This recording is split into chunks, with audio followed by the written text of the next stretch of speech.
কিন্তু নারীর কথা বলার অধিকারটা নাই, নারীর চিকিৎসা নেওয়ার অধিকারটা নাই, নারীর ইকোনমিতে ইনকাম করার রাইটটা আছে, এক্সপেন্ডিচারের রাইটটা নাই।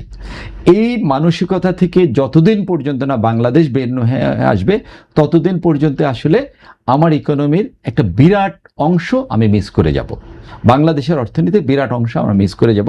আপনি দেখেন যে আপনি আমাদের যেই ইকোনমিতে আমরা যদি পড়াশোনার যদি আপনি স্ট্যাটিস্টিক্স দেখেন, দেখবেন যে প্রতি বছর যে ফলাফল আসে সেখানে কিন্তু অলমোস্ট কখনো কখনো কিন্তু মেয়েদের পার্সেন্টেজ অনেক বেশি।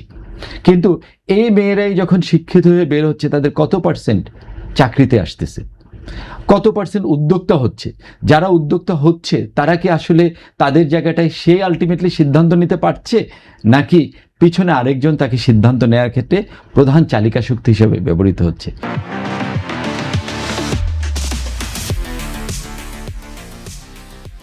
তো এই জায়গাগুলোতে আমাদের আসলে আমি মনে করি যে আমাদের যে মানসিক প্রতিবন্ধকতা আছে সে মানসিক প্রতিবন্ধকতা দূর করতে হবে, এবং সে দূর করার ক্ষেত্রে পুরুষদেরকে অ্যাকচুয়ালি এগিয়ে আসতে হবে।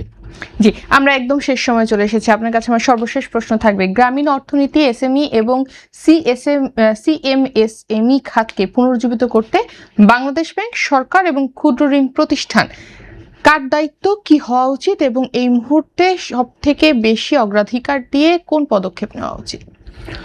বাংলাদেশে সবার আগে সবাইকে মানতে হবে যে গ্রামীণ অর্থনীতি হচ্ছে আমার অর্থনীতির চালিকা শক্তি।